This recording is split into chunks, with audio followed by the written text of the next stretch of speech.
नमस्कार, मैं राजीव रंजन अभ्युदय बिहार की टीम से। अभी किसान बिल को लेकर के काफ़ी चर्चा चल रही है, काफ़ी गहमा-गहमी है। तो क्या इसका असर हमारे नवादा क्षेत्र पर भी पड़ने वाला है या इसका भी क्या मतलब है?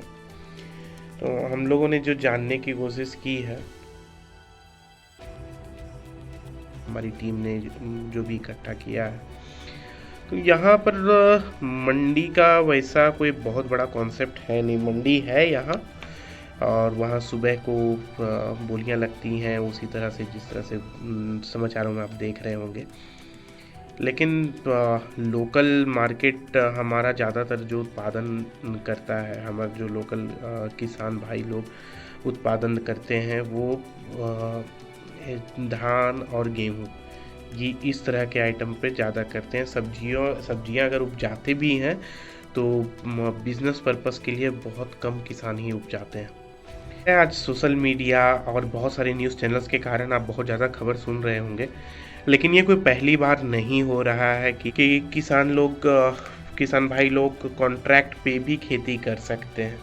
तो कुछ लोग इसको अच्छा मान रहे हैं, कुछ लोग इसको लेकर के थोड़ा सा असहज महसूस कर रहे हैं। उनको बता देता हूँ कि कॉन्ट्रैक्ट का मतलब आपकी ज़मीन और ये सब चीज़ों पर कोई खतरा नहीं है और ये कोई पहली बार नहीं हो रहा है। 2010-11 उससे पहले भी जो पेप्सी कंपनी पंजाब में बहुत सारे किसानों के साथ काम कर रही है। वो लोग आलू उत्पादन करके देते हैं और अगर कोई भी कंपनी आपसे कॉन्ट्रैक्ट करती है, आप किसान हैं, तो फिर आपके फसल के साथ होगी और वो लोग कॉन्ट्रैक्ट उसी पर बनाएंगे जिस पर पहले से खेती होती आ रही है। ऐसा नहीं है कि किसी बंजर ज़मीन के मालिक के साथ कर लेंगे कॉन्ट्रैक्ट, तो नहीं, उस तरह से नहीं होगा। यहाँ पर जिस पर खेती लगातार होती रहती है या उसी ज़मीन पर उसी किसान से वो लोग संपर्क करेंगे। दूसरा चीज़ कि ज़मीन गिरवी रखना, ज़मीन बेचना, इसमें सीधे इल्लीगल माना गया है, तो ज़मीन के ऊपर कोई खतरा है नहीं। और मान लीजिए आपने कॉन्ट्रैक्ट साइन कर लिया और आप उत्पादन नहीं कर पा रहे हैं या आपका मन नहीं, या फिर कुछ भी मौसम का कुछ नुकसान हुआ या जो भी हुआ, तो आपको पूरा मालिकाना हक रहेगा कि आप ये कॉन्ट्रैक्ट तोड़ सकते हो। आप कॉन्ट्रैक्ट साइन करते समय ही ये बात कर लीजिएगा और आपको मजबूर करने के लिए मजबूर नहीं कर सकती कोई भी कंपनी। इसको बिल्कुल ही इलीगल माना जाएगा। दूसरी चीज़, इसमें फ़ायदा क्या है? इसमें फ़ायदा ये है कि मान लीजिए कोई भी कंपनी आती है, जैसे कि मान लीजिए ओबरॉय है, ताज है, राजधानी, ये सभी हैं जो प्रीमियम, मतलब कि एक अच्छा रेस्टोरेंट चेन ये सभी चलाते हैं। तो वो लोग आपसे कॉन्ट्रैक्ट करते हैं।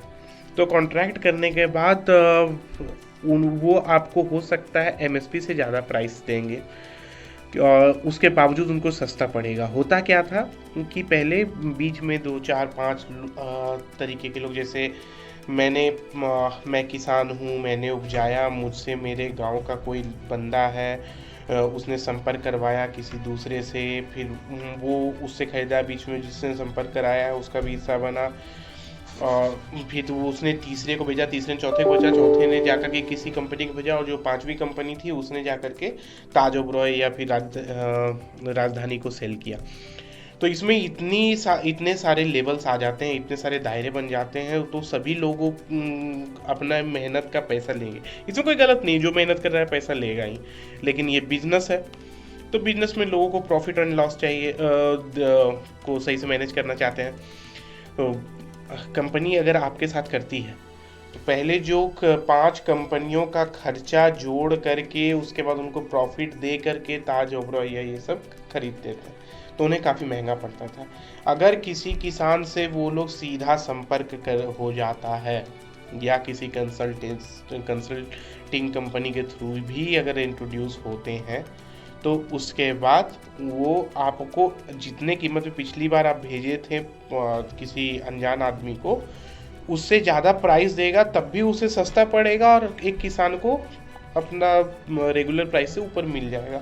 तो किसान भी खुश और जो अंत में जो खरीद रहा है, सबसे एंड यूज़र, वो भी खुश। इस तरह के फ़ायदे यहाँ पर हो सकते हैं, होंगे। और ये चीज़ कोई नई नहीं है, ये अभी तो खैर सरकारी, ये चीज़ सरकारीकरण इसका कर दिया गया है कि सरकार इसको हाईलाइट कर रही, प्रमोट कर रही है, नियम बना रही है। ये पहले भी होता है। पेप्सी कंपनी जब इंडिया में आई, आने के बाद उन्होंने किसानों से संपर्क किया आलू के लिए। अब आलू का क्यों पता नहीं, तो क्या ज़रूरत होता है नहीं पता, उसकी जानकारी हमारे पास नहीं है। तो पंजाब, हरियाणा, ये सभी जगहों पर वो लोग किसानों को ना कि सिर्फ उनसे कांटेक्ट किए फसल लिए, उनको जानकारी भी देते थे, उनको सारी मुहैया कराते थे कि अभी ये समय आ गया है, ये खाद डालिए, ये खाद मत डालिए, ये चीज़ करना सही रहेगा, वो चीज़ करना गलत रहेगा। उनको उनका काम और आसान हो जाता है कंपनियों के साथ करने पर, और पैसे मिल जाते हैं। तो कुछ कुछ किसान के कहानी ऐसे हैं कि उनके बच्चे लोग यूएस वगैरह ये सब में पढ़ रहे थे, और ये खेती वाली चीज़ में इतना इंटरेस्ट आया, उन्हें लोगों की कमी पड़ने लग गई, वो लोग बाहर विदेश छोड़ करके यहाँ आ गए वापस। तो चीज़ें अच्छी हैं, और इसको लेकर के है कि एमएसपी का नुकसान होगा, तो जहाँ तक मैंने पढ़ा है एमएसपी को लेकर के तो उसमें कुछ मुझे दिखा नहीं है कोई भी चर्चा की गई हो।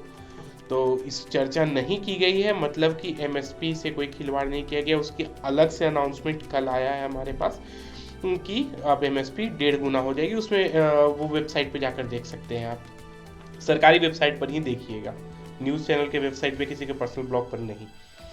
तो उसमें बहुत सारे फसलों के लिस्ट आपको मिलेंगे कि हर फसल का एमएसपी फिक्स है, जान सकते हैं। अगर इसमें और जानकारी जानना चाहते हैं तो वीडियो थोड़ा लंबा हो जाएगा, लेकिन आपको बता देता हूँ एमएसपी होता क्या है। एमएसपी क्या है कि आज़ादी के बाद से उस समय स्थिति अलग थी, हमारे यहाँ उत्पादन कम होता था और डिमांड ज़्यादा थी, अनाज की काफ़ी कमी होती थी।